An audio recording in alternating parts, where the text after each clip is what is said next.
Salut la gang! Deuxième saison de notre podcast. Ça se passe entre les deux oreilles. La première saison, on a fait 9 épisodes. Ça a été incroyable. On a eu des invités incroyables, des discussions incroyables. On repart pour une nouvelle saison. 10e épisode. J'espère que vous allez aimer le contenu qu'on va vous produire. Raymond, content de notre première saison? Ben, mais content. J'ai encore les commentaires, comment les gens aiment nos discussions. Et ça promet pour la deuxième saison. Pour de vrai, on a été deep la première saison. J'espère qu'on va être capable d'aller encore plus deep pour la deuxième saison. Je suis pas inquiète. Du beau contenu qui s'en vient. Ouais. Puis on a des invités de marque. Je suis chanceux aujourd'hui. J'ai des amis avec moi. C'est des gens qui font partie de mon cercle très rapproché. J'ai appris à les connaître en amitié pour commencer. Puis ensuite de ça, business. Puis je les vois aller depuis plusieurs années. Je pense que Élodie Girard, ça fait quoi? Ça fait 5-6 ans qu'on se côtoie. Ça fait une couple d'années qu'on travaille ensemble, courtière immobilière. Oui. Depuis 3 ans, je pense. Non, depuis 5 ans. Depuis 5 ans aussi? OK, Oui. tu étais déjà courtière quand je t'ai rencontré. Parfait. Puis Olivier Lepage, Hello. spécialiste de promesses d'achat, de flip, d'immobilier, Exact. prospection. Ouais, prospection, flip, vente de promesses d'achat. Super. Puis Et en plus, Olivier, Ouais. la première fois que moi j'ai fait ta rencontre, puis je suis allé dans un de tes événements, il était le gars qui montait sur une chaise pour dire « Votre attention, s'il vous plaît », parce C'est qu'il bon, ça. voulait te présenter. c'est parfait. Comme ça, oui. je l'ai connu. Ben oui. Ça fait longtemps qu'on suit Olivier. Ça fait peut-être depuis plus autour de 2012-2013, quelque chose du genre. Ça fait longtemps qu'on Niveau, se connaît. ouais, mais ça fait plus Ouais. longtemps que ça qu'on se connaît, mais niveau immobilier, là, on s'est retrouvés 2012-2013 dans les premiers événements des Mordus. Ouais, À l'époque, je pense que tu collaborais avec mon prospecteur. ouais, exact. Donc, puis là, c'est là qu'on a renoué. Ben oui. Ancien voisin de ma conjointe. Ah oui? En Ben plus, oui. hein? Fait que, tu sais, je me trouve une nouvelle conjointe. Finalement, tout le monde se connaît là-dedans. C'est vraiment le fun. Donc, super. Aujourd'hui, c'est simple. Hein? Raymond est notre mentor et notre gourou. On lance des pistes de discussion. Puis, on veut savoir comment ça se passe entre les deux oreilles pour toutes sortes de choses. Donc, à travers votre parcours, vous avez eu un certain succès. Puis, qu'est-ce qui fait entre vos deux oreilles que ce succès-là est peut-être plus facile à atteindre, que ce succès-là est plus agréable à vivre? Fait qu'on s'en va dans toutes les directions avec ça. Ouais. Tu en penses, Raymond? Bonne idée. Et on pourrait peut-être lui demander de, en 1-2 minutes, se présenter. Puis, Exact. Parce que on- j'ai fait ma Ouais. relation avec eux, mais vous êtes qui? Vous le savez plus que moi. Dans le fond, en quoi, dans votre business, dans votre champ d'expertise, vous changez la vie des gens ou vous solutionnez des problèmes? Peut-être les dames d'abord. Les d'abord, parfait. Non, ben en fait, c'est ça. Moi, ça fait 5 ans que je suis en immobilier, puis je me suis toujours spécialisée avec des investisseurs immobiliers. Parce que je trouve que c'est toujours efficace. Il y a des challenges que tu n'as pas quand tu fais, par exemple, des unifamiliales. Fait que c'est sûr que là, à ce moment-là, tu dois toujours trouver des solutions rapidement. Puis, tu ne dois pas nécessairement déranger tes clients avec tous les problèmes. Il faut que tu les règles indépendamment. Puis, par la suite, tu arrives avec la solution. Fait que c'est sûr que ça, ce côté efficace-là, moi, j'ai toujours adoré ça. Ça a toujours été dans mon background, juste trouver, rendre le processus le plus efficace possible, le plus agréable, puis que ce soit juste simple pour le client. Mais c'est le rôle du courtier. Hein? Puis Ouais. moi, je peux témoigner que tu le fais très bien, de rendre tout le processus d'une transaction qui est quand même complexe. Je ne dis pas que c'est compliqué, mais c'est complexe. Il faut bien faire les choses de la bonne façon quand on fait une transaction immobilière. Puis tu le fais à merveille, là, d'adoucir tous ces côtés qui sont un petit peu plus irritants là, de toute transaction. Moi, je suis le premier. Hein? Ouais. Je me défoule sur toi, puis après ça, tu retournes voir l'acheteur potentiel. Fait que, C'est ça, la majorité du temps aussi, tu te rends même pas compte de 3 embûches qui s'est passées dans la même journée, puis je les ai Exactement. réglées avant de venir. Puis si, par exemple, je te dérangerais pas avec un problème que j'aurais pu régler toute seule. exact. Fait que ça c'est super agréable aussi, là, juste solutionner, aider à simplifier la vie des gens aussi. C'est pour ça qu'on est là. Simplifier la transaction. On est en tant que courtier immobilier, on n'est pas là pour rajouter des problèmes ou expliquer de la complexité qu'on pourrait régler toute seule. On est là pour justement aider et simplifier. Puis, moi, en tout cas, ce que j'ai remarqué, parce que j'ai eu la chance de faire pas loin d'une dizaine de transactions ensemble, quelque chose du genre. À peu près. Puis, ce qui est le fun, c'est que tu as le mindset, le fun, tu sais, parce qu'un courtier, souvent, on voit ça, tu sais, moi, je les compare souvent à des mouettes. Je veux pas être péjoratif, tu sais. Ils viennent chercher leur commission, puis ils veulent ramasser, puis ce qu'ils veulent, c'est vendre le plus vite possible. Puis je comprends, tu sais, il faut qu'ils gagnent leur vie. Mais il y a une petite proportion des courtiers comme toi, t'aimes bien faire les choses, puis t'as un mindset gagnant, c'est-à-dire de vouloir faire une belle transaction aussi. Tu sais, c'est pas important que tu ailles chercher ton chèque chez le notaire demain matin. Fait que Non. ça, on le ressent comme client, puis c'est vraiment agréable. C'est pour ça qu'on travaille presque exclusivement avec toi, là. C'est parce qu'on sent que tu es là pour les bonnes raisons, puis apporter le bon service. Parce que, tu sais, on veut tous faire beaucoup d'argent dans la vie. Ouais. Mais si on a le mauvais mindset pour faire beaucoup d'argent, on travaille tout le temps fort pour faire beaucoup d'argent. Puis je pense que tu as la recette pour amener ça à fidéliser une clientèle. Puis étant donné que tu te spécialises un petit peu plus avec les investisseurs immobiliers, bien, c'est des... Tu sais, un citoyen normal vend une maison ou deux par vie. C'est ça. Un investisseur immobilier, c'est une ou deux par mois. C'est plus de résiduel aussi. Si tu es capable Exact. d'avoir la loyauté des gens puis de leur ramener un petit peu plus. Ben, tu sais, moi, c'est ma première carrière. Fait que c'est sûr que c'est pas, j'ai appris vraiment avec le courtage immobilier puis le service à la clientèle, c'est super important. Le but, c'est pas juste de faire une transaction puis au revoir, on se reparle dans 10 ans. Là. Le but, c'est vraiment de fidéliser une clientèle puis c'est comme n'importe quoi. Quand tu vas acheter à l'épicerie, quelqu'un, tu sais, qui va venir 4 fois dans le même mois acheter la même chose, bien, si tu réussis à fidéliser ta clientèle, tu peux avoir beaucoup plus qu'une transaction aux 10 ans avec eux. Fait que, non, Très fidèle à IGA. moi, très fidèle. être avare à la transaction, là, puis pas penser à ton client en premier, c'est pas winner. Oui, c'est vraiment important. Olivier, de ton côté?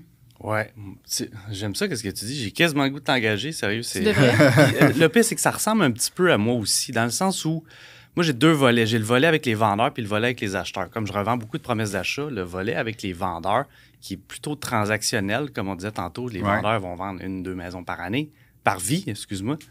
Fait que c'est très transactionnel. Fait que moi, l'objectif de ma business, c'est de rendre la transaction simple et facile. Rendre une transaction hors marché simple et facile aux vendeurs. Parce que moi, je fais juste du hors marché. Ça veut dire que c'est pas affiché sur MLS, c'est pas affiché nulle part. C'est des gens qui ne veulent pas nécessairement transiger avec un courtier, qui veulent pas s'afficher au grand public, mais qui veulent quand même vendre leur maison. Puis pour une raison X, puis il y a multiples raisons. Je me fais demander fréquemment c'est quoi la raison pourquoi ils vendent moins cher. Mais pour une raison X, ils veulent vendre de façon simple, de façon rapide, de façon discrète. Donc, ils m'appellent. Moi, je m'en vais les voir. Je leur propose une promesse d'achat immédiatement, après ma visite. Puis après ça, on enligne le notaire, puis c'est réglé. Mm-hmm. Fait que pour eux, c'est comme une grande paix d'esprit de ne pas avoir à faire visiter par plusieurs personnes, d'avoir inspecté. Ils connaissent pas trop des Parce fois. qu'évidemment, toi, comment ça tu veux pas fonctionne. habiter toutes ces maisons-là. Fait que, tu sais, l'inspection, la visite, un petit peu moins important. Tu connais la moyenne d'âge des maisons, tu es habitué. Fait que, tu sais, je conseillerais pas à quelqu'un qui achète une maison pour habiter, de ne pas faire inspecter quand c'est la première fois qu'il fait ça. C'est Mais sûr. tu as des centaines de transactions en arrêt de la cravate. Fait que quand tu arrives devant la maison, tu regardes l'âge, tu regardes l'état à peu près, tu sais déjà combien d'argent on va avoir à mettre dedans pour remettre ça à jour. Exact, fait que c'est simple, puis je vais environ offrir entre 70 et 80 de la valeur marchande. Fait que la marge de manœuvre fait en sorte que, même si je me trompe un petit peu d'une coupe de 100$, ça change pas grand-chose en bout de ligne. Mm-hmm. Puis versus l'autre côté qui est avec les acheteurs, qui ressemble beaucoup au côté avec un courtier que j'essaie de les fidéliser. Donc, tu sais, l'investisseur qui, lui, va prospecter, il veut chercher des maisons, il veut faire des flips, il veut faire de l'investissement immobilier. Moi, j'y rends la vie facile parce que j'y apporte sur un plateau d'argent à la transaction qui est déjà négocié, qui a déjà un budget évalué pour les rénovations, qui sait déjà exactement combien il va pouvoir revendre, combien de temps ça va prendre parce que j'ai tout déjà fait ça d'avance. Fait que lui, ça y rend beaucoup la vie facile. Fait que lui, il peut se concentrer sur ses travaux, sur ses investissements, puis mettre de côté la prospection, puis me laisser faire cette partie-là. Super. C'est excellent. Ce qui est le fun aujourd'hui, c'est que, je sais pas si vous avez remarqué, moi et Raymond, on a le même chandail. Oui. Puis Raymond, tu commenteras ce qui est écrit sur notre chandail, mais tu trouves pas qu'ils veulent faire un impact Effectivement. à travers la clientèle? Ça tombe tellement bien. Puis il y a comme, outre la citation qui est sur le T-shirt, il y a aussi une belle pépite d'or qui ressort de vos deux partages, vos 2 interventions. Bon, premièrement, le T-shirt. Faire un revenu, making an income while making an impact, c'est la façon de, puis vous semblez le faire très bien, de jouer ce que moi j'appelle the infinite game, la game infinie. Parce qu'il n'y a pas de ligne d'arrivée. Parce que quand tu as tout le temps ce mindset-là de voir la ligne d'arrivée, bien, c'est tout le temps à recommencer. Ouais. Puis vous semblez avoir un modèle d'affaires tous les deux qui est duplicable, puis j'ai juste l'expression en anglais, repeat business. Parce que, dites-moi si je me trompe, là, mais vous vous comportez résiduel. de telle façon que vous allez de deux choses une, soit être référé ou soit refaire de la business avec les mêmes clients. Ah ben, il faut. C'est important. Bien moins forçant, Puis c'est une preuve en même temps qu'on a Ah. bien fait nos affaires quand on a du résiduel. effectivement. Oui, parce que ce qui est cher, pas juste en argent, mais en énergie, c'est le coût d'acquisition d'un client. Ah ouais. Une fois que tu as acquis ce client-là, ben après ça, si c'est un client qui va revenir, qui va reconsommer ton produit ou ton service, bien évidemment, ça devient plus facile. Et à chaque fois que tu refais de la business avec, il connaît ton modèle d'affaires, tu connais ses besoins, donc les deux travaillent moins fort. Ouais. Moi, des fois, je vois des gens qui sont justement dans le domaine de l'immobilier, mais ils changent de courtier à chaque fois. Et à chaque fois, ils se plaignent que c'était difficile. Mais oui, mais tu laisses pas le temps au courtier de comprendre tes besoins, de comprendre comment est-ce que tu travailles, puis de s'habituer à toi. C'est comme changer d'employé toutes les semaines. Ouais. Tu reformes quelqu'un qui n'a pas le temps de devenir bon, puis tu le mets dehors, puis tu recommences. Et évidemment, il faut que tu laisses la chance au coureur. Ben oui. Ben oui, puis recréer une nouvelle relation avec quelqu'un, ça prend beaucoup plus d'efforts, de temps, d'énergie que juste entretenir puis prendre soin d'une relation à long terme. Ouais. Fait qu'en termes d'efficacité, c'est beaucoup mieux prendre soin d'un client que prendre soin de 10 Puis il y a à la moitié. confiance aussi à Ouais. travers ça. Ouais. Dans le bâtissage, ça se dit-tu, le bâtissage d'une relation, dans la a construction d'une relation, elle dit on a compris. Bien, la confiance vient tranquillement pas vite. Tu sais, ça prend plusieurs mois, plusieurs années avant qu'il y ait une confiance, mais une fois que la confiance est établie, bien, il y a des choses qui se font beaucoup plus facilement. Oui, absolument. Puis vous me semblez être deux entrepreneurs qui, au-delà de vouloir faire de l'argent, puis ça c'est correct, c'est très noble, on est en business parce qu'on veut améliorer notre sort puis passer au prochain niveau, puis monétiser notre champ d'expertise, mais vous me semblez aussi servir une cause, c'est-à-dire la façon dont vous avez témoigné, comment vous faites la business. Vous êtes là pour le client, vous êtes là pour votre marché, pour votre avatar, employer une expression de marketing, pour lui simplifier la vie. Puis ça, c'est une façon de jouer la game. Puis quand je parlais de Infinite Game tantôt, c'est que souvent en affaires, avant qu'on commence à faire ce qu'on fait, il y a des gens qui le faisaient. D'une certaine façon, en tout cas, Ben oui. au minimum. Et quand on va être parti, il y a des gens qui vont le faire encore. Ouais. Donc, il n'y a pas de ligne d'arrivée. Alors, tu contrôles juste comment tu joues la game. Tu contrôles juste comment tu as fait ta business, comment tu roules ton entreprise, comment tu sers tes clients. Puis on a un exemple vraiment aujourd'hui dans notre podcast que c'est ça que même si vous êtes dans deux domaines d'activité qui sont quand même pas nécessairement pareils, oui, vous êtes en immobilier, C'est connexe, mais c'est pas le même c'est ça. modèle d'affaires. Vous le faites de la même façon. C'est-à-dire pour solutionner des problèmes et pour le faire de la bonne façon pour que c'est centré sur le client. Mais Absolument. je me souviendrai toujours, là, quand j'étais jeune, puis je suis tombé dans le Tony Robbins, là, puis la croissance personnelle, il y a une chose que je me rappellerai toujours, c'était les 6 besoins humains que Tony Robbins parlait, puis les 2 derniers que les gens oublient souvent, qui étaient la croissance puis la contribution. Ouais. Fait qu'à un moment donné, tu fais la business, justement, puis tu atteins des objectifs et tout, mais tu te sens pas nécessairement comblé tant que tu n'as pas contribué à quelque chose en dehors de toi, puis que tu n'as pas une croissance. Puis, tu sais, quand L'épanouissement est tellement Exact. sous-estimé Oui, dans le bonheur, dans le succès. Parce que tu sais, le succès, souvent, c'est calculé en argent. Tu sais, dans notre Parce que tête, c'est là, facile le à succès, calculer c'est combien? l'argent. C'est ça, c'est facile à calculer. J'ai tant dans mon compte, j'ai du succès, C'est ça. j'ai telle voiture, j'ai du succès. Tellement bon. Mais ça garde tellement vide en dedans. L'épanouissement, par contre, va te remplir de bonheur, va te remplir Ouais. d'énergie, va te donner du gaz pour aller plus loin. Fait que, tu sais, s'épanouir, en tout cas, si les gens qui écoutent, ils n'ont pas ce sentiment-là, c'est ça qui va permettre de déclencher puis de passer au niveau supérieur. Parce que moi, en tout cas, quand j'ai compris ça, ben finalement, ma carrière était beaucoup plus facile, puis ça a commencé à exploser de tous les côtés. Puis là, à un moment donné, je vais coudonc, c'est donc bien rendu facile. C'est pas que c'est rendu facile, c'est que j'ai poussé assez longtemps dans la bonne direction. Et la bonne direction était, c'est plus important pour moi m'épanouir, avoir du plaisir, faire ce que j'aime, que de simplement gagner des sous. Oui. Fait que, tu sais, ça vient tout changer la game. Là. Ça Puis prend je du veux, temps aux gens exact. avant de comprendre. Je veux remercier Olivier de nous amener là avec les 6... comment tu appelles ça? Les 6 besoins les 6 de... besoins fondamentaux. Fondamentaux, ouais.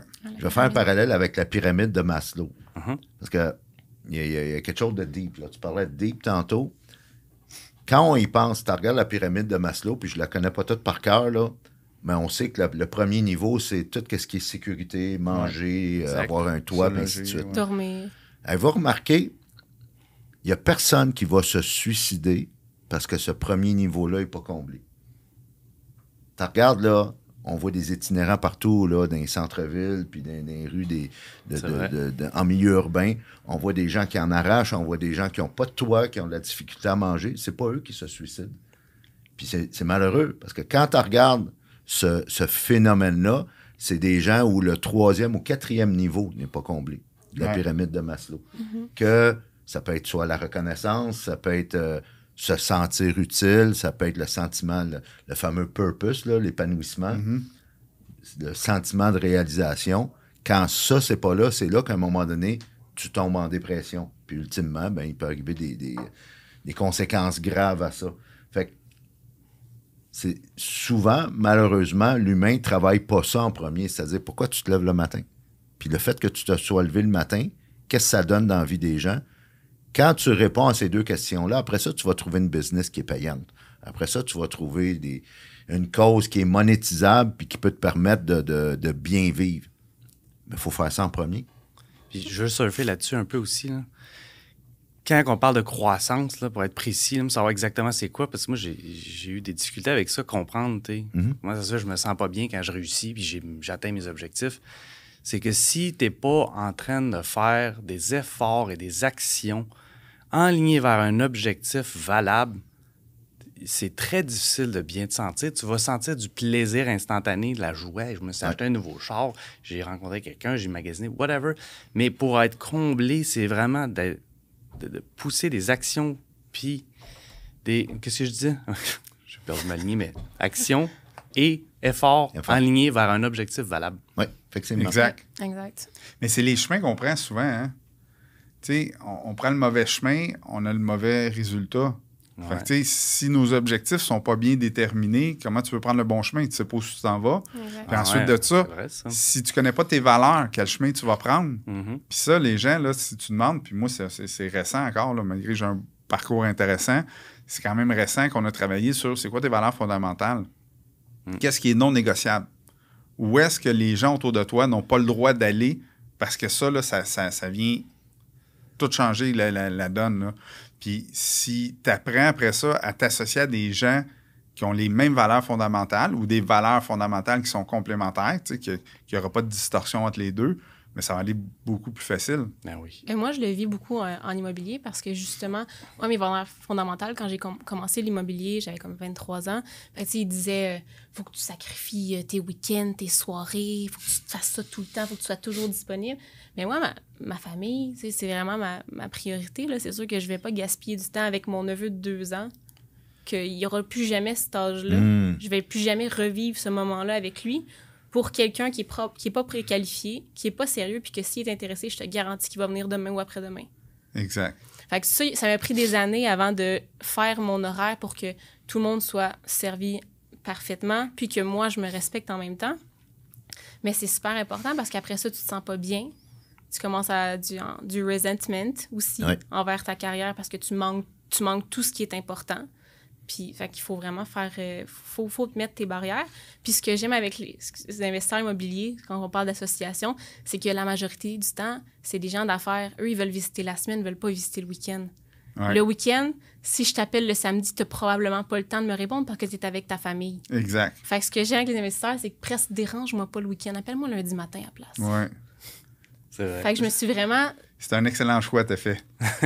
C'est vrai. Ça rejoint avec mes valeurs parce que j'ai plein de clients, pas juste toi. Il y en a plein que le week-end, ils vont me voir mon appel, ils vont me répondre par texto, on en reparle lundi. Je suis comme, pas trop. Pas de trouble, c'est ça qu'on veut. Ouais. Fait que l'association, c'est super important, puis qu'il soit bien aligné à tes valeurs aussi, si ça fonctionne. Il faut montrer... ça, c'est le même pas juste en business avec les clients, c'est le même dans la vie avec nos relations. Il faut montrer aux gens comment nous traiter. Parce que souvent, les urgences, moi, je pose la question souvent, est-ce que c'est une urgence ou une urgence ressentie? Parce que souvent, c'est juste des urgences ressenties. Il y a une grosse différence entre les deux. Ouais. Oui. J'avais une cliente, à un moment donné, coach en dossier de crédit, et elle recevait des appels, évidemment, vous pouvez comprendre, une coach en dossier de crédit, quand elle reçoit des appels, c'est toujours urgent. pour le client, pas pour elle. Ouais. J'ai dit, ferme ton téléphone, mets-les en mode avion 55 minutes par heure. Parce qu'elle disait, elle se plaignait, j'ai jamais le temps de faire mes dossiers, de travailler mes choses. J'ai dit, en mode avion jusqu'à 55. À 55, rouvre ton téléphone, réponds aux urgences s'il y en a eu. Fait que si je t'ai appelé à 20 puis que tu me rappelles comme 30 minutes plus tard, c'est honnête. Oui. Surtout si maintenant je sais que je suis habitué que c'est comme ça que tu fonctionnes. Fait que j'aime ça que tu es à un jeune âge quand même, relativement, que tu as décidé de mettre des balises puis de certains paramètres, que voici comment je fonctionne, voici c'est quoi mes valeurs, puis je suis sûr que tu es bien là-dedans. Mais moi, je suis bien, mais c'est sûr qu'il y a toujours des exceptions. Là. Il y a toujours des samedis qu'on va travailler, puis ça va me faire plaisir, puis des dimanches aussi, mais c'est pas tout le temps, puis tout le monde veut pas nécessairement que je les dérange avec ça. Mais surtout, c'est à ton choix. C'est ça. Ben, si je peux trouver une solution encore, c'est une question de solution. Si je peux trouver une autre solution qui va avantager tout le monde en même temps, je vais la prendre. Si je peux pas en trouver, il n'y a pas de problème, on va le faire. Mais si je peux trouver une solution, je vais le faire. Fait que c'est plus ça. C'est intéressant. Pour enchérir sur ce que tu dis, là, tu sais, toi, tu t'es associé justement avec des courtiers immobiliers. Mais l'entourage, là, à quel point c'est important, l'entourage. Puis quand on est jeune, qu'on grandit, on choisit pas notre famille. Puis les amis, ben, c'est les gens qui sont proches à l'école, ici puis ça. Ils sont plus physiquement proches en que proches de nos valeurs. Ouais, en vieillissant, tu sais, justement, il y a des divergences de valeurs, des choses comme ça. Puis c'est tellement important de t'associer puis de t'entourer de gens qui veulent aller où est-ce que toi, tu veux aller aussi, ou qui sont déjà où est-ce que toi, tu veux aller. Puis ça va te propulser, là. C'est hyper important, l'entourage, pour le mindset, justement. Raymond dit souvent, tu sais, dans l'entourage, ce qui est important, c'est d'être capable de soustraire. Parce que, tu sais, dans ton entourage, comme tu disais, il y a des gens qui t'ont comme été imposés. Tu sais, ton meilleur ami de jeunesse à 4 ans, 5 ans, 6 ans, là, sur la rue, là, c'était le voisin. T'avais comme pas le choix. Tu pouvais pas aller 6 maisons plus loin. C'était celui qui était plus proche. Vous jouez ensemble, vous traversez la clôture d'un titre. Mais est-ce que ce voisin-là, c'était vraiment la meilleure personne pour être ton meilleur ami? Tu as découvert à socialiser avec cette personne-là.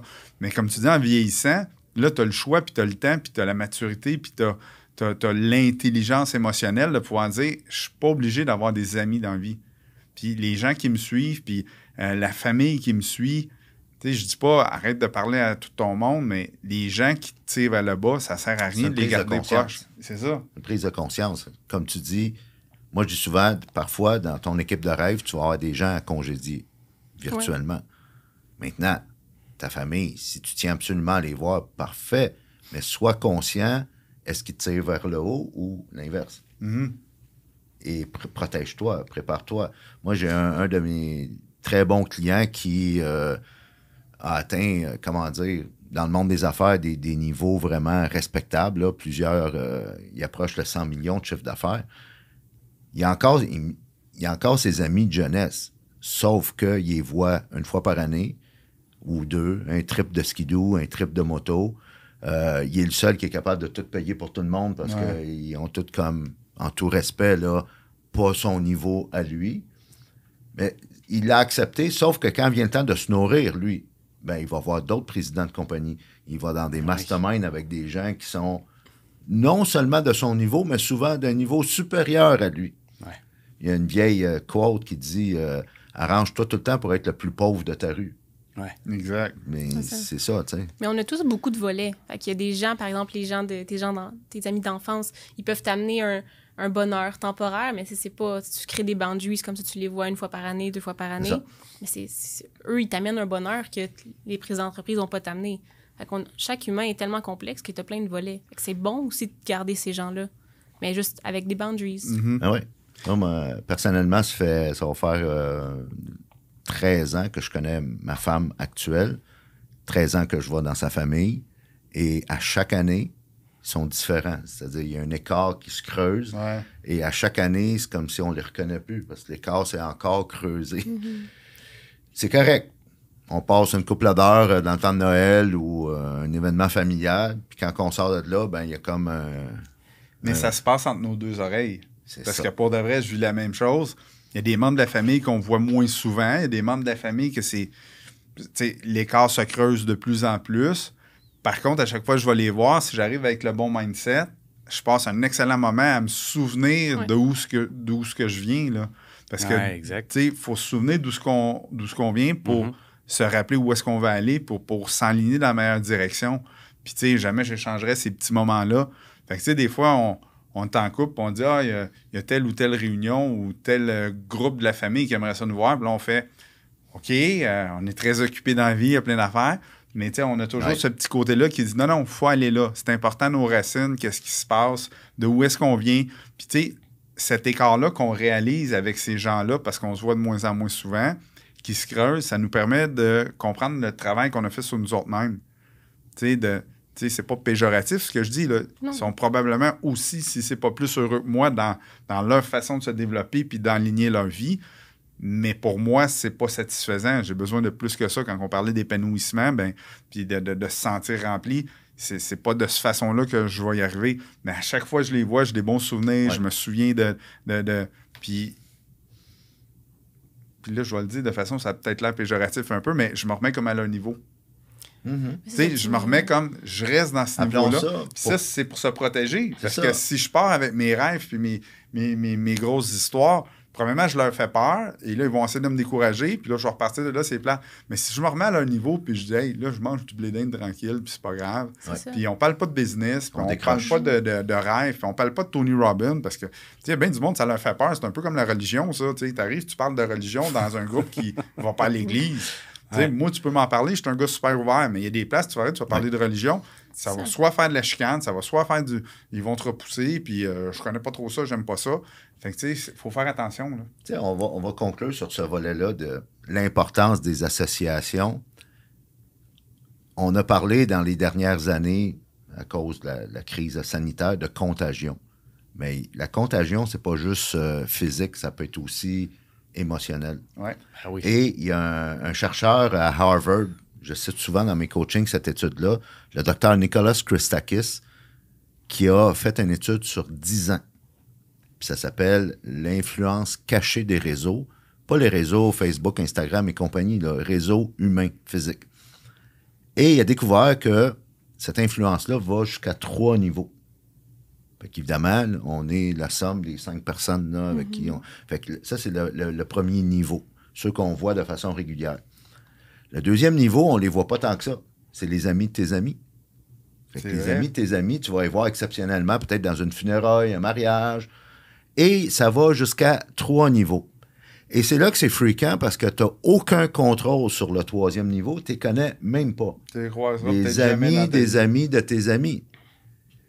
Alors, si le 3e niveau, indirectement, t'influence, contrôle ce que tu peux contrôler. Contrôle le premier niveau. Le premier niveau. Parce que quand tu laisses rentrer quelqu'un dans ton arbitre personnel, il est influencé par des gens que tu connais même pas. Ah oui. Alors, au niveau émotion, au niveau mindset, au niveau discussion, au niveau croyance, veut pas, il va venir te contaminer si tu n'es pas conscient. Définitivement. Il faut vraiment en prendre conscience. Il faut vraiment être conscient. Puis j'aimerais ça renchérir sur ce que j'ai dit tantôt. Tantôt, je disais, je me descends à leur niveau, mais aussi, je m'augmente peut-être à leur niveau. C'est ma perception à moi. Ouais. C'est peut-être moi qui augmente à leur niveau à eux autres, ainsi que l'inverse. La seule place où que le niveau descend tout le temps, c'est dans la chambre de hockey. On est d'accord avec ça? Ouais. Là, ça descend tout le temps d'une couple de degrés. Moi, j'appelle ça être caméléon. Ouais. Tu t'adaptes. Tu sais que moi, mais pareil, là, j'ai de la famille avec qui tu peux pas avoir certains types de conversations, mais c'est pas grave. On peut parler d'autres choses. Puis je vais avoir autant de plaisir. C'est une fréquence différente, tout simplement. C'est juste, adapte-toi à la personne avec qui tu es, puis va chercher le bonheur que cette personne-là peut t'apporter. Puis t'es beaucoup moins en conflit dans ce temps-là. Ben oui. Parce que, tu sais, si t'accroches sur le fait qu'ils sont pas au même niveau, que, ben, si tu t'adaptes, t'es bien. Si t'accroches là-dessus, tu fais des tu conflits. brûles du temps, puis tu fais du conflit, puis tu veux t'en aller. Puis, fait que je pense que c'est une belle façon. Le temps passe vite. Notre entrevue tire déjà à sa fin. Puis j'aurais le goût, là, pour terminer, là, pour conclure ça, c'est une belle note. La thématique, c'est « ça se passe entre les deux oreilles ». En 1 à 2 minutes, là, nous raconter une situation, un épisode, une aventure dans votre business, là, dans votre champ d'activité où ça s'est vraiment passé entre les deux oreilles. Soit un défi, soit une victoire. Contrôler son stress, contrôler ses pensées, contrôler son discours. Mais on peut y aller en 2023. On a eu un client difficile, puis il y a beaucoup de il y a des transactions qui étaient menées au notaire. C'était terminé. Le chèque s'en venait à un certain point. Le notaire était là. Finalement, tout est tombé à l'eau. Fait que c'est quand même plusieurs dizaines de milliers qui se sont perdus. Puis là, je me suis dit, OK, peut-être que la vie essaie de me tester cette année. Qu'est-ce qu'il faut que j'apprenne? Puis au lieu de le voir puis de me laisser abattre pendant 2 semaines, de me dire, oh non, j'ai perdu tout ce temps-là, 6 mois de travail pour rien. J'aurais pu travailler avec d'autres clients à la place. Je me suis vraiment dit, bon, OK, là, j'ai quelque chose à apprendre. Qu'est-ce que je vais pouvoir faire mieux la prochaine fois? Honnêtement, Donc là, j'ai fait j'aurais la aimé à ton âge avoir cette maturité-là. Je serais milliardaire aujourd'hui. Tu as eu à Ça contrôler s'est passé l'histoire, entre les 2 oreilles. Là. Oui, contrôler le narratif. Vraiment, parce que ça aurait été facile. Ouais. Ça aurait été facile de me dire comme, j'ai perdu 6 mois. Mais là, tu sais quoi que tu as fait? Tu as vraiment pris le temps de te parler au lieu de t'écouter. Parce que souvent, quand ça va mal, on s'écoute. On s'écoute, puis on se plaint dans nous autres mêmes, puis c'est normal. Mais il faut rapidement changer le discours et se parler. Et c'est ça que tu as fait. Félicitations. Bravo. Olivier? Ouais, c'est bon, ça, j'aime ça. Moi, je vais faire une belle boucle avec tout ça. Moi, je me rappelle, avant que je fasse partie d'un mastermind, j'avais des aspirations et tout, mais jusqu'à un certain niveau, puis je commence déjà à être pas si pire, puis je trouvais pas personne ici au Québec pour essayer de m'enseigner qu'est-ce que moi je voulais faire. Fait que j'ai été aux États-Unis voir qu'est-ce qui se passait là-bas. Puis c'est là que je me suis rendu compte que c'était entre mes 2 oreilles que j'avais beaucoup de limitations parce que quand je me suis transposé là-bas, puis j'ai parlé avec les gens là-bas qui faisaient 10 fois plus de business que moi, je pensais même pas que c'était possible. Fait que là, quand j'ai vu que c'était possible, j'ai fait « Oh mon Dieu Seigneur, mais ça vient d'ouvrir des portes. » Tu as élevé ton niveau de conscience. Exactement. Puis là, je me suis rendu compte que c'était juste dans ma tête, les limitations. Puis que oui, c'était possible. Puis que, mon Dieu, je devrais m'entourer de ces gens-là pour atteindre ces mêmes niveaux-là. Bravo. Bravo, c'est vraiment... Hey, merci. Puis ça part toujours de nous, hein? Oui, exact. Ça part de nous, ça, là. Donc, en conclusion... Ben merci. 2 personnes extraordinaires qu'on a eues aujourd'hui. Merci beaucoup d'avoir été là. Notre 10e épisode est complété. J'espère que vous avez eu du plaisir à le faire. J'espère que vous allez avoir des belles retombées de cette entrevue-là. En tout cas, nous autres, on est choyés de vous avoir eu. Oui, vraiment. Très riche. Donc, merci. On se revoit la semaine prochaine avec un autre épisode, 2 nouveaux invités.